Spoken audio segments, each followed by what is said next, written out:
All right, what is going on, everybody? Welcome back to another video, another NBA video, an NBA offseason video. But we are going to talk about the NBA regular season, my regular season predictions, um, win projections for the teams in front of you. Those teams being going from top left, the Atlanta Hawks, right side of your screen, um, Washington Wizards, bottom right, the Miami Heat, bottom left or mid left, bottom left, I guess, the Charlotte Hornets, and right in the middle, the Orlando Magic. We're going to break down the rosters a little bit, give my predictions, not my predictions for the season, but just what I think this team can do overall throughout the course of the season. Some injury updates for whatever teams there might be. And yeah, this is part two. Part one should already be out. It should definitely be out. So if you want to check out part one, you can check that out. It's already on the channel. I'll probably make a playlist for my 2026 like regular season predictions and stuff like that. So you can check out the playlist tab on the channel as well. And yeah, let's just jump right into it. If you like what I have to say, like the video. If you have your own opinions, comment it down below. And if you just like the vibes, consider subscribing. So we have a bunch of teams to get to here. Obviously, like I said, we have 5 teams to get to.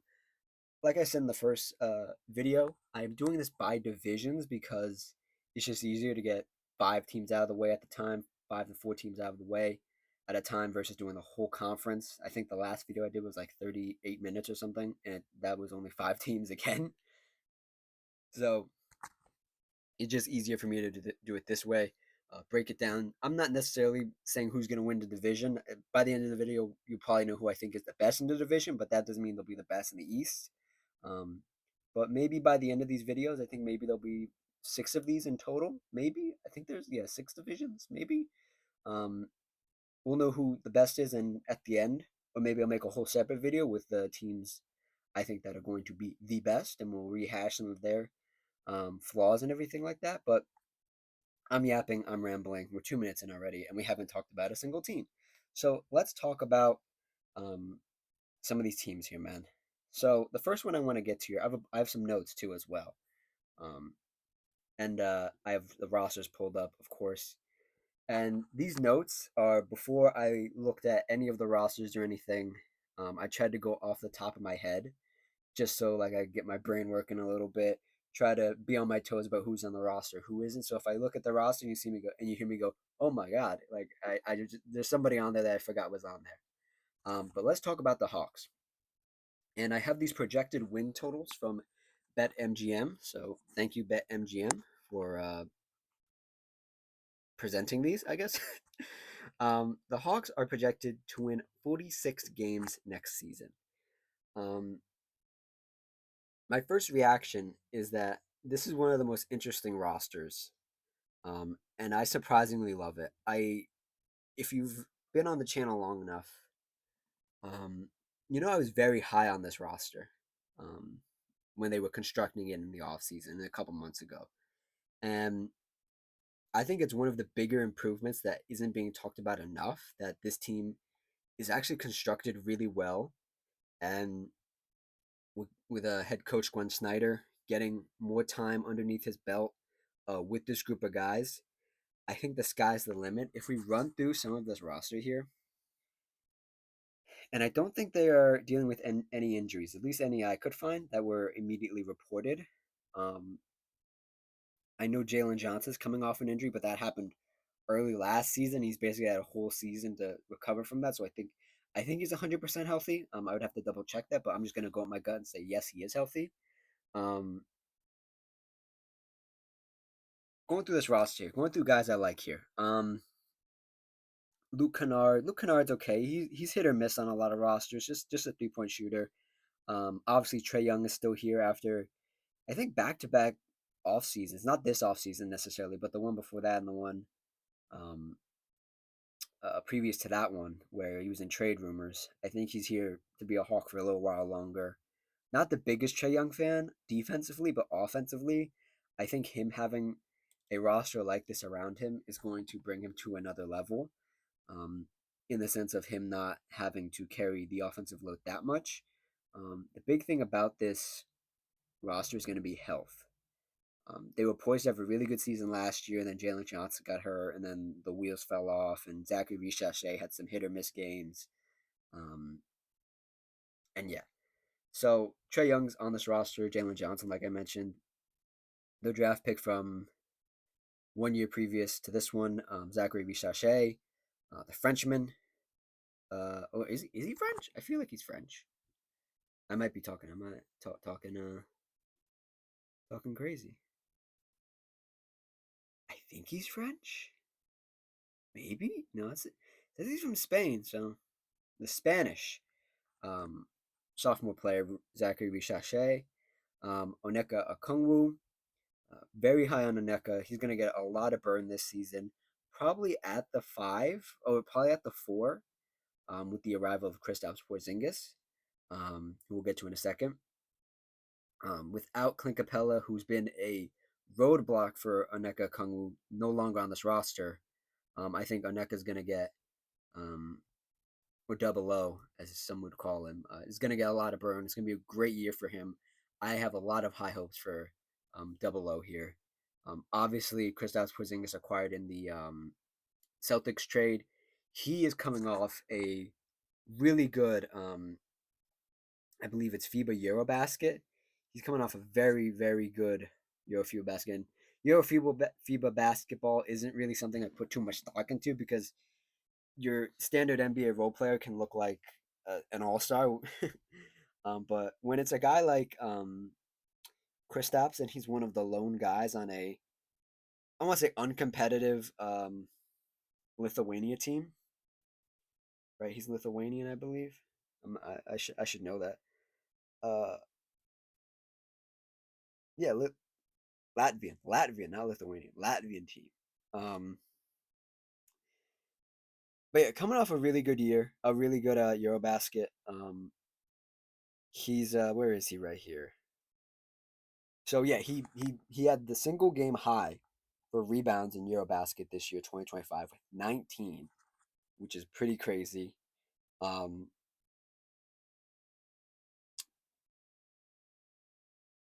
let me see. I'm just trying to look at these stats right here for Eurobasket. But yeah, he had a pretty good Eurobasket. Um, very promising, especially since last year in the playoffs he was just like always out with this mysterious injury and nobody ever knew what it was, and there are conspiracy theories about what Kristaps was dealing with. I don't want to say any here because we've never had any concrete proof of what it was. But coming off that weird postseason and like the Hawks taking a chance on him and him looking really good in Eurobasket, I think it's going to work out well for him. He just needs to stay healthy. Um, how many? I'm very curious how many games he played last season. He played 42 games. Played 57 last year, 65. If he can get to 60, I like this team a lot. That's a big thing because he brings such a different depth to the offense, and I don't think Gwen Schneider has ever had a big like Kristaps that he can actually use and actually um he can be a what do you call it, a dunk target, a lob target. He can be a 3 point target. He can have all these different looks, and it expands the floor for Trae Young. It lets Trae Young be a little more fluid on offense instead of two people coming to him in a pick and roll, doubling him. Instead they have to stay faithful to Kristaps because Kristaps is a great 3 point shooter, and it brings so much of a different depth to this offense. And I don't think Trae Young has ever played with a big like Kristaps, so it's going to be very interesting to see what they can do. Other people on this roster, Mohamed Gay, who is a fan favorite, Dyson Daniels, I believe, top 3 in Defensive Player of the Year voting last year. So I think he's poised to have another great year. I think the backcourt here, and this is a player I didn't mention, Nickeil Alexander-Walker, who they also got this past offseason. The Dyson Daniels, Nickeil Alexander-Walker backcourt, when Trae Young's on the bench, is going to be insane.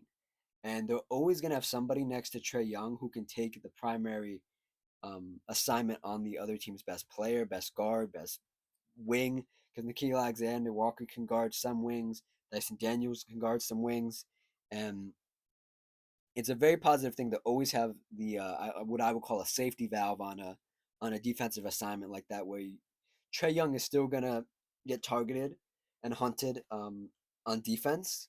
There's nothing you can do about that. But for this team to have not one but two, and we'll see how Jalen Johnson's moving at the beginning of the year. Three really good defenders to take the primary assignment and be the point of attack defender on some of the better guards in the East, some of the better forwards in the East is a welcome sight. I think this roster is very well constructed. I'm going to say that a million times as we talk about the Hawks here. Um, I do worry about big time games still for this team. Trae Young is going to get hunted. This team is so much different than the team that went to the Eastern Conference Finals um, a few years ago, and I do like the strange amount of experience they have on this team. Dyson Daniels is going into year 4. Trae Young is going into year 8, I believe. Jalen Johnson, crazy, is going to be going in year 5. That's insane, actually. Um, Oneka is going to be in year 6. Kristaps is going to be in year 10. They have a lot of experience. It's just going to be interesting to see how this group gels. And I would not be surprised if they're at the top of the East for the first time in a minute. If I go back and I look at their, yeah, they've missed the playoffs 2 years in a row.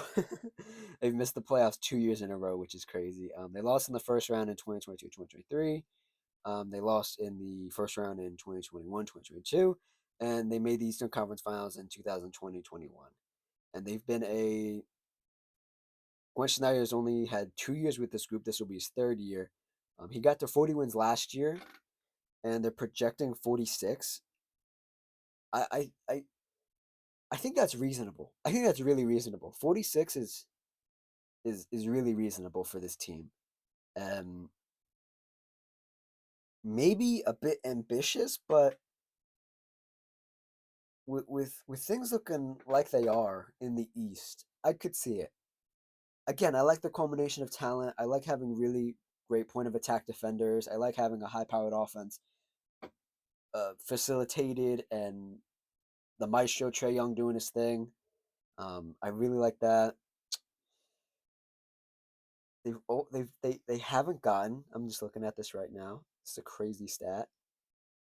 They haven't gotten to 46 wins. Am I reading this right? Yeah, they haven't gotten to 46 wins since 2015, 2016. So this would be the first time they've eclipsed even 45 wins. They've been close a couple times. There's 43 in here, 43, 41, 41. They've been close a couple times. Last year they were 40 wins on the season. So 6 more games. When you break it down like this, you have to ask yourself this question. And think about it this way, very very clinically, is do you think Nickeil Alexander-Walker, Jalen Johnson healthy season, um, Zachary Chache, sophomore next step, Kristaps Porzingis, new addition, and Dyson Daniels, repeat year of what he had last year, can get you 6 more wins? Can those guys get you 6 more wins? I think there's enough talent there, offensively and defensively, to get it done. I genuinely do. So 46 wins for the Hawks, perfectly reasonable. One of, well, you're gonna hear me in a second when we talk about some of these other teams here.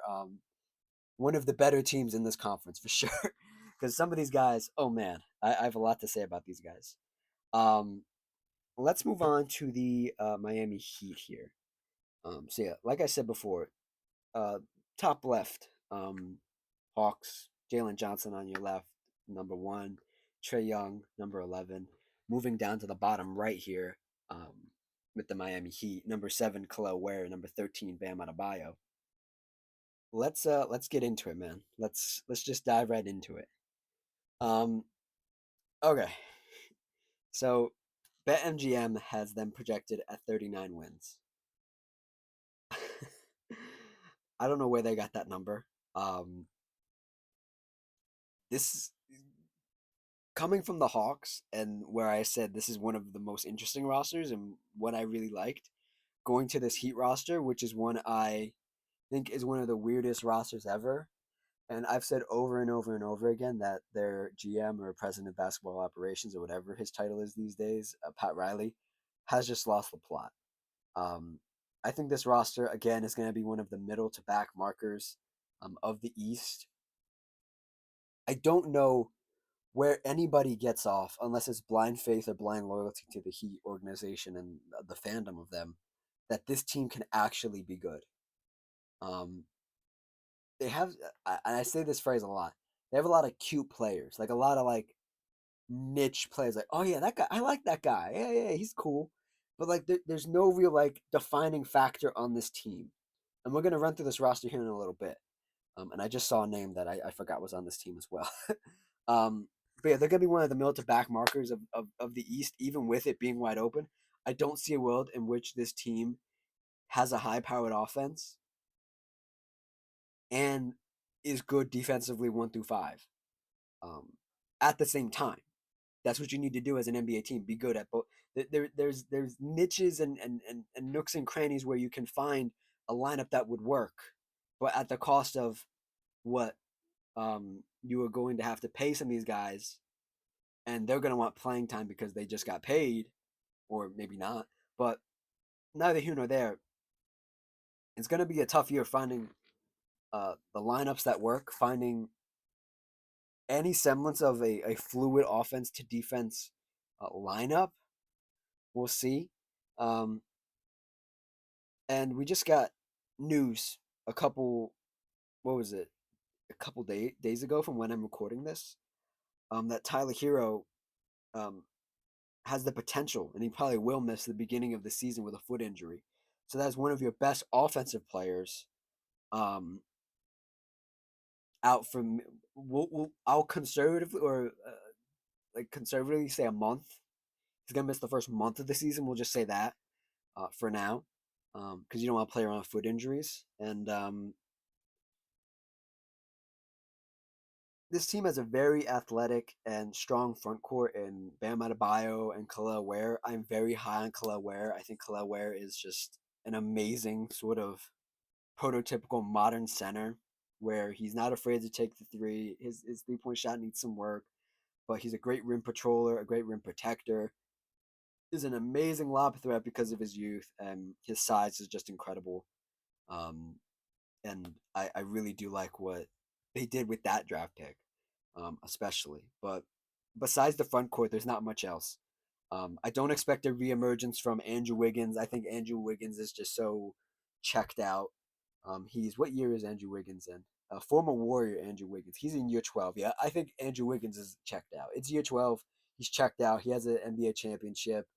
He hasn't reemerged as an offensive threat like he was during that Warriors run where he was really good. I think he's just mentally checked out. I don't think we see that version of Andrew Wiggins ever again unless he's on a championship team again. And this Heat team isn't a championship team. Um, I don't expect anybody else to take a step. Um, if I look at this team, I'm looking at the roster right now of guys I like on this team, like we did with the Hawks. We'll just do this again. We'll do this fun experiment again. Davion Mitchell, who I genuinely forgot was on this team because that's how bad they were at the end of the year last year. I really like Davion Mitchell. Great defender. Offense is coming along very well. This is one of those guys that's like Tyler Hero and Davion Mitchell are the complete opposites of each other, where Tyler Hero is basically all offense and Davion Mitchell is all defense. And if you could combine them as players, that would be like one of the best players in the NBA, but they're two separate players. And at some point when Tyler Hero does come back, they will play together. But them being out there by themselves is not great. I do like Davion Mitchell. I do like Kasparis Jakuchones that they took in the draft. A very unknown, not unknown, but unproven talent. He's a rookie. Just don't know what you're gonna get from him. Um, Bam Adebayo, the only mainstay of this roster. He's the only one. Is he the only one left from that? Oh my God, yeah, that's a long time ago. From when they went to the finals, is he the only one left? I mean, him and Tyler, I think, right? Yeah. Um, Bam Adebayo, I'm constantly waiting for him to improve and take that step, and he's in year 8. It feels like he's in year 12 or 13 or 14. He's only in year 8. but it just feels like he stopped growing. This is who Bam Adebayo is, and you just kind of have to accept it. And he's a multiple-time All-Star, really good defender. Questionable on offense at times. Sometimes he has the three-point shot going, and he looks good for like a week, and you're like, oh my God, Bam Adebayo has figured it out.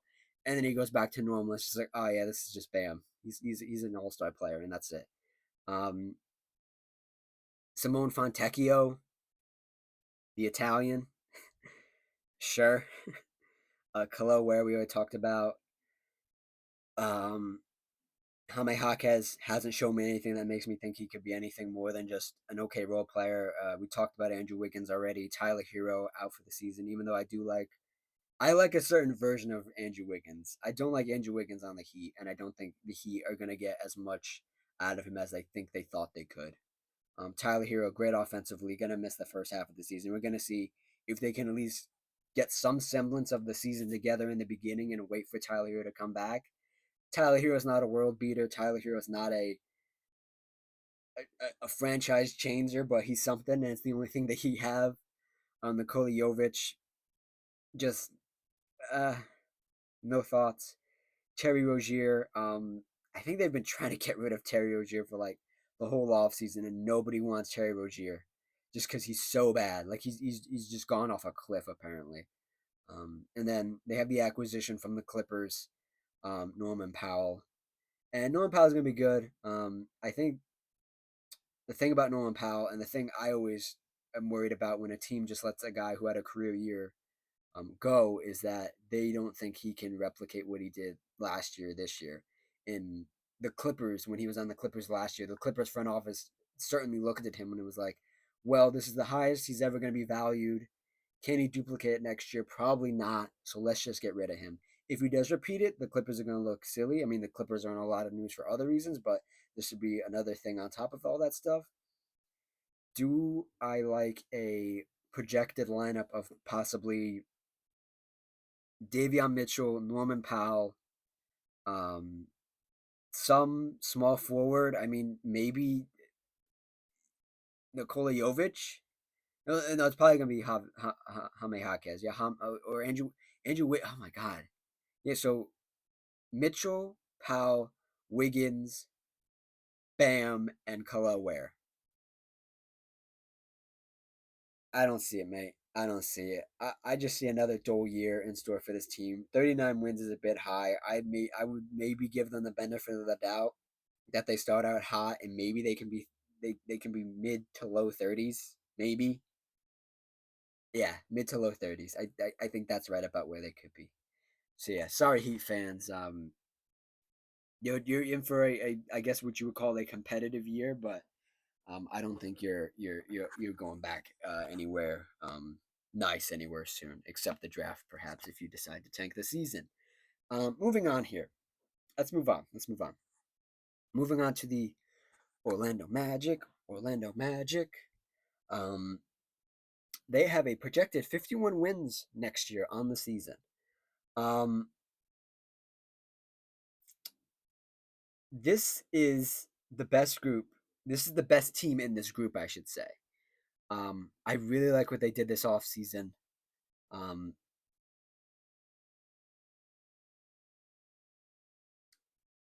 they've had a lot of expectations over the last couple years, and I think they need to live up to the expectations this year. A lot of what the expectations have been is betting on your two guys, Franz Wagner and Paulo Banchero. I I'm hesitant to say I'm hesitant to put all that pressure on these two guys, but it is they're the franchise. This team has already made moves to let go of fan favorites like Cole Anthony for the more proven and more level-headed and more consistent Desmond Bain, who they got this offseason. Um, so it does really rely on these two guys, and it looks like those two guys are going to be the mainstay of this roster, at least for the next, we'll say, 4 or 5 years until somebody wants out, which we'll get there when we get there, 4 or 5 years from now. They need to live up to the expectations this year. There's a lot of pressure. Injuries kind of derailed their last year. If injuries derail it again, then there has to start being a conversation about, can these guys stay healthy? We'll get there when we get there. But I think with guys like Franz coming off a great Eurobasket and winning the whole thing for Germany, congrats to Franz and his brother Mo and Dennis Schroeder and all those guys who won it in Germany, for Germany, I should say. I think he's poised. Franz is poised for another good year. If I go look at the the FIBA stuff again, the Euro Cup stuff again, Franz had some really good games. He had some really good games. I was pleasantly surprised with what I saw. I saw the clips. I saw all the stats and everything. He was on the All Star five. I guess like that's like the All NBA list for Eurobasket. Um, let me see here.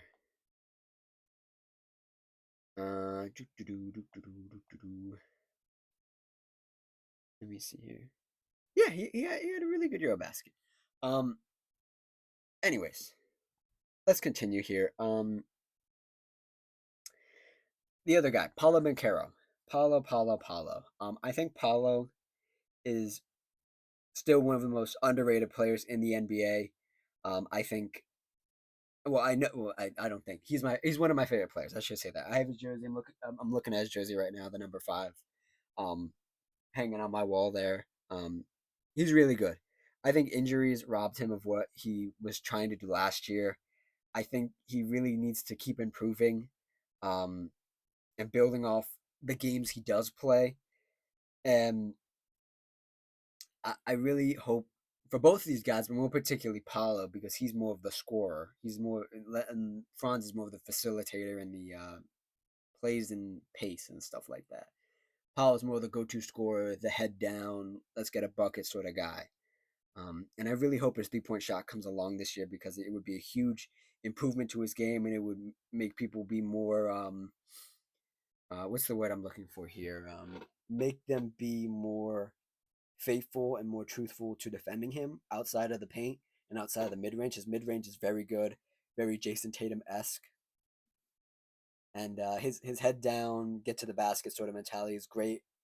It goes in more than um, you think it would. He just goes in there and barrels in there. He has such a great body, and he's built right, and he's built to play power forward center in this league, and it's really good. Um, Although I do think 51 wins is a bit high, I don't think it's impossible. Um, Again, especially with the East looking like it is going to be this year. Um, I think out of this group, they're going to be the best. I think on paper, you look at what they've been able to put together last year. They made the playoffs last year. What did they do? Yeah, they won 41 games. They won 47 the year before. Um, I think if I had to bet, I would only bet 48 wins because that's one of their better seasons. That was 2022, 2023 was 47. Last year it dipped back down to 41. That was because of the injuries. Um, I think 48 is more like it, but 51 isn't crazy. I don't think 51 is crazy. That's 10 more wins than last year, though. Keep that in mind. Do you think Desmond Bain is good for 10 games to win you 10 games? I don't know. Let's run through the roster real quick, and then we'll get to these other two teams. These two bottom feeder teams. But quickly talking about the Magic's roster here. I see former Warrior Lester Quinones on here. Good for him. They brought in Tyus Jones. Big. That's big. I forgot Tyus Jones was on this team. That's really big. As a backup point guard. Wendell Carter, always steady. Wendell Carter, like Wendell Carter. Jalen Suggs, good defender. Offense could come around a little bit more, but I think he had enough games last year where his offense looked sustainable and good. So Jalen Suggs is a good player. Tristan Da Silva. Oh my God, I forgot about Tristan Da Silva. Oh my God, I for some reason I absolutely love Tristan Da Silva. Tristan Da Silva just strikes me as somebody who's like a glue guy. The length he has, the little bit of confidence that he has is intriguing to me. He's going to be in a sophomore year, his second year in the league. I forgot about Tristan Da Silva. Love Tristan Da Silva. Jonathan Isaac, always the mystery man. Good for a couple defensive plays a year. Good for a couple dunks a year. nothing wrong with that. Franz Wagner, we talked about. Goga Badatse had a surprisingly really good year. We'll see if he can duplicate it. Him and Wendell um, playing backup or starter minutes, switching on and off depending on the assignment of the other team. I like it. Desmond Bain, like we talked about. I feel like I've talked about Desmond Bain all off season. Like I've hinted at it, talking about Desmond Bain. And I've talked about him in depth when he got traded to this team. And now that this roster sort of more filled out, I really like him on this team a lot more. At the starting two guard spot, he's a pretty decent defender. Him and Jalen Suggs are going to be a headache for a lot of these Eastern Conference teams that have no real guard depth. Really like that. Anthony Black still needs to show me something. Jett Howard still needs to show me something. They're going into their third year. They're in the same draft class. And Paulo Banchero, like I said, man, he's underrated, and I think he needs that three ball to push himself over the top here. So yeah, I'd say 48 wins. 51's a bit high, but they're definitely gonna be one of the better teams. They're the best team in this group, and they're gonna be one of the better teams in the conference for sure. Um, Moving on here to the Charlotte Hornets. Now these last two teams, I'm gonna give everybody their time. I'm not gonna just skip over teams because that's unfair. But these last two teams, I think, are going to be really bad. So you're not going to get a lot of in-depth talk about them. I'm sorry, Hornets fans. I'm sorry, Wizards fans. We're just not going to talk about you that much. Okay? And I probably won't talk about you through the course of the year when the NBA season does start because I think you're going to be bad. I'm not even going to talk about a LaMelo like 50-point game if it happens because what does it matter? I don't care about LaMelo 50-point game. I care about the Hornets making the playoffs. And I'm talking about making the playoffs, not just making it because you win the play-in. Anyways, let me get in my notes here.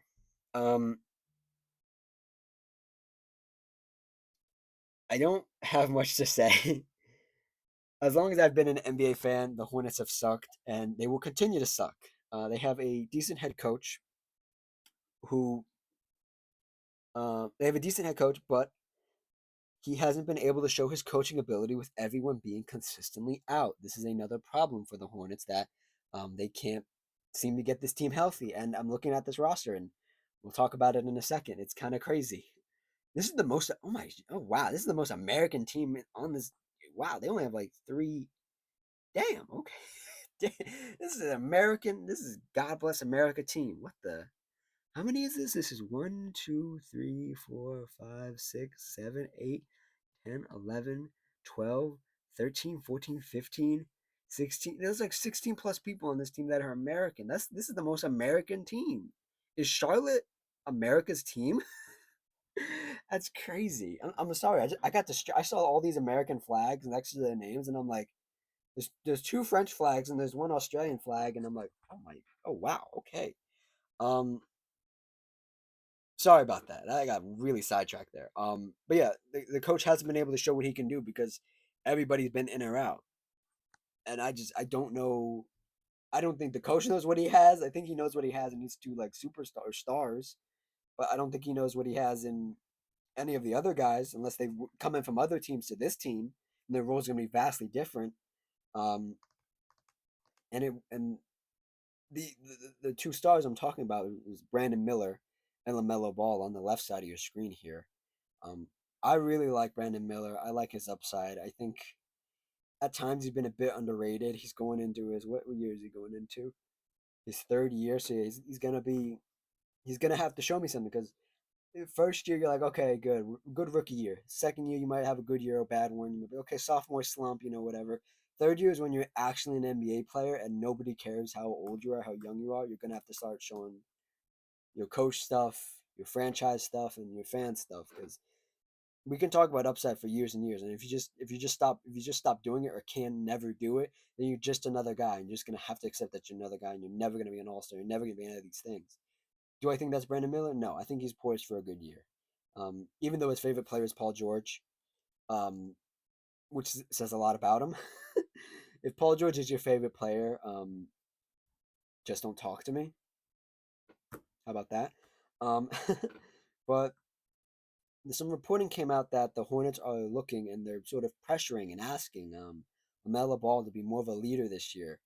And to that, I say, I believe it when I see it. LaMelo Ball is one of the most immature, one of the most like I don't want to say non-professional, but just a guy playing basketball. Like LaMelo Ball is an entertainer. Like you look at it's to me, it's like people that like actually write music and compose music versus somebody who has amazing stage presence and can just play the instrument and can't even read music. They just know they're just God gifted with that talent. That's LaMelo Ball to me. LaMelo Ball is a guy who just knows how to play the instrument, doesn't know how to read music, has very good, exciting performances, but is never going to be a real um, musicianal talent, so to speak, a real basketball talent. And people are get off their rockers, and it happened last year when he didn't make the All Star team because of a technicality. Melo Ball just isn't that good. Like, don't get me wrong, like he is very like if you just watch him play, like, oh my god, this guy's one of the best players in the league. And then you look at the team's record, like, why aren't they winning? It's like, well, they're one of the most exciting teams to watch, but they're one of the most disappointing teams because of Lamelo Ball, because he doesn't play a winning brand of basketball. And anybody who says, oh, you just gotta give him a chance, you just gotta give him a chance. I don't believe that. You need to show me. He needs to show me that he can be a leader, and he needs to show me that he can play a winning brand of basketball. That's what's the most important thing to me. I don't care how flashy you are. I don't care how you get it done. Just get it done. Um, they have an abundance. The other thing is they have abundance of guards on this roster, and we'll talk about it in a second. I suspect that they will try to be sellers at the trade deadline, and they've got this abundance of talent so they can sell it off for draft picks and stuff. I think 27 wins is still too high for this group of guys. I think it's you cannot convince me Lamelo Ball healthy wins you 27 games easy. Therein lies the problem. Will he even be able to play 27 games? Will he play 30 and then like just be out for the rest of the year? Maybe. Hey, maybe. Hey, he could do that too. We'll see. Let's run through this roster real quick. Not the biggest fan of this roster.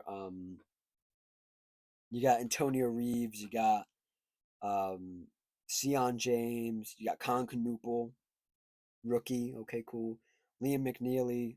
That's a pretty good draft pick from what I hear.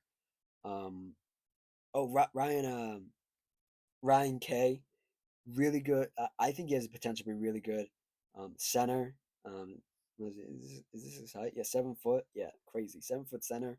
That's exactly. He's the only 7 footer on this team, right? Yeah, he's the only true 7 footer. Yeah, he might get some burn this year. Pat Connaughton, the, the Milwaukee Bucks said, "Thanks for all your service and winning us a championship and helping us win a championship.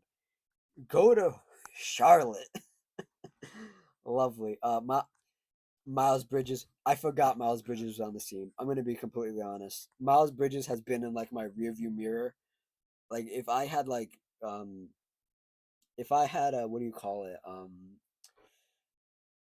If I had property on like Miles Bridges Island, um, I would have sold it already. It's already gone actually. I already sold it. Miles Bridges just doesn't do anything for me. He's an okay player. It's okay. Relegated to the depths of Charlotte to forever be just an okay player. Tijan Salon, I'm waiting for Tijan Salon to actually get some playing time. He's gonna be in his second year. Josh Green, I'm a big fan of Josh Green, but again, sent to the depths of Charlotte to never play meaningful basketball ever again. Grant Williams is the things I've heard about Grant Williams that he's actually like his career might be over. He might not play basketball because of the injury he had last year. Not great, but we'll see. He might come back. I haven't heard anything actually, so maybe he will play or maybe he won't. Who knows? Talked about Melo Ball. Talked about Miller. Nick Smith Jr. Just good enough. And then you have Colin Sexton again, another player who was in Utah, who was actually playing very well in Utah. I really liked him in Utah, but sent to the depths of Charlotte to never play a meaningful game of basketball ever again. He's only 1 year older than me. Huh. That's crazy. Going into his eighth year, I hope Colin, out of all these guys, ends up on a competitive team because he's a really good player. And yeah, again, 27 wins might be too high for this team. Maybe if LaMelo Ball plays 30 games, he can win you 30 games easy, and then just not play basketball ever again. Not play basketball for the rest of the season. That's entirely possible. That is entirely possible. Moving on to the last team here, another team I won't dunk on too hard because I actually kind of like what they're doing, but they're in the beginning stages of a rebuild versus the Charlotte Hornets, who have been in a rebuild for like what year is it? Going into like year 6, year 7 of a rebuild is crazy, and still haven't made any progress. I think the Hornets or the Wizards could make some progress. They're projected to win 21 games on the season. Um, Great rebuild so far. Really can't judge any of their talent on this team thus far. I'm going to go through some of these names here in a minute, but um, the guys they've drafted have yet to get real playing time, like real playing time. Um, oh, well, I should let me walk that back. I read this wrong. Pardon me. I read my note wrong. They have guys who have been drafted and get playing time, have looked solid. I can gauge guys like Sar, um, a little bit better than the likes of, I'm just gonna like Keyshawn George. Like I know a lot of people like Keyshawn George. I just haven't been able to gauge him personally. Um, Fine player, I guess. Um, with the departure of Jordan Poole and a vet incoming, like CJ McCollum, who is no longer the president of the NBAPA, thank God. I think this year they will actually play like an NBA team. CJ's not gonna change the world for you, but he's gonna teach these guys how to play basketball the right way. He's gonna demand a certain level of professionalism, and I think that's important for a team like this. He tried to do it with CJ. Tried to do it with the Pelicans. It didn't really work. The Pelicans are kind of really dysfunctional, so I never thought it would work. But maybe he gets a second chance to try to really leave his imprint on this team. Um, will they get wins? I don't know. This team in these 2 videos that I've done is the most to be determined team thus far. I just can't gauge if a successful season for them is just making players better.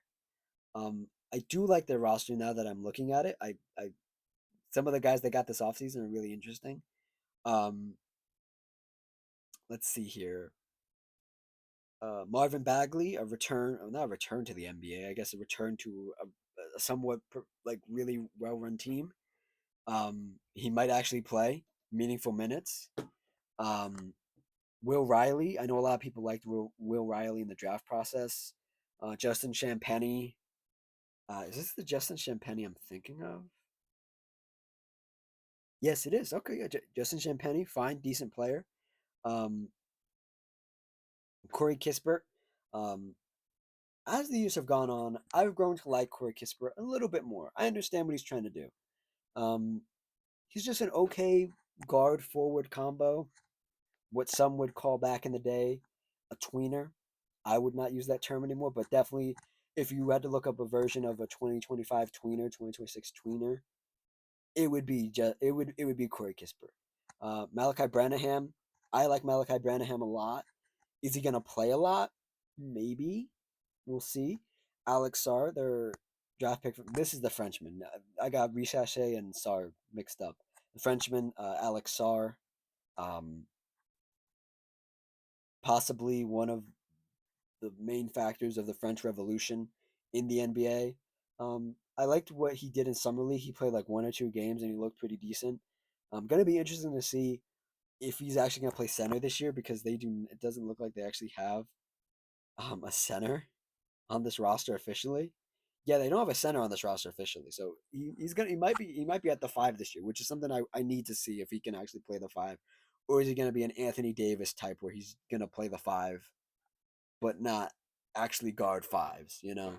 Keyshawn George, like I mentioned, a lot of people like him. I'm not too familiar.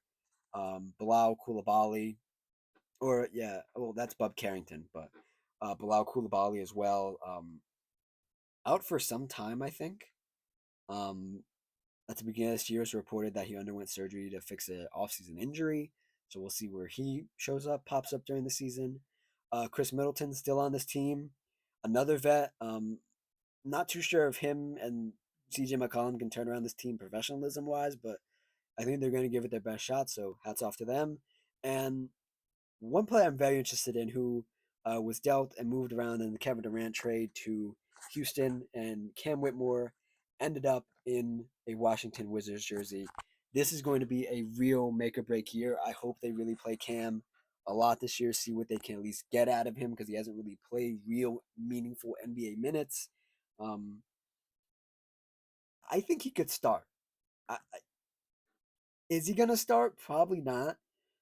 But with the lack of real scoring on this team, like a guy who can take it one on one. I mean, CJ McCollum is obviously that guy. Chris Middleton used to be that guy. He doesn't really do it much anymore. Cam Whitmore was probably the youngest bucket getter on this team that it could be somewhat consistent. Give him a shot, man. I'm a huge Cam Whitmore stan. Really like Cam Whitmore. Um, yeah, and that's it.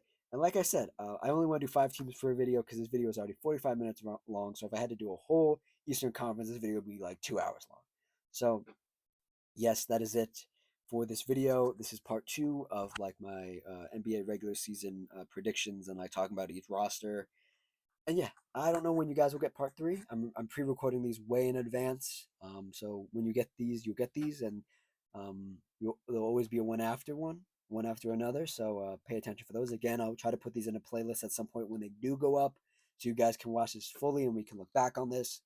Probably at All Star break or at some point during the year, and we can laugh at my predictions or we can celebrate my predictions. So we'll see what happens. Like, comment, subscribe, all that good stuff, and I will see you guys next time. Cheers.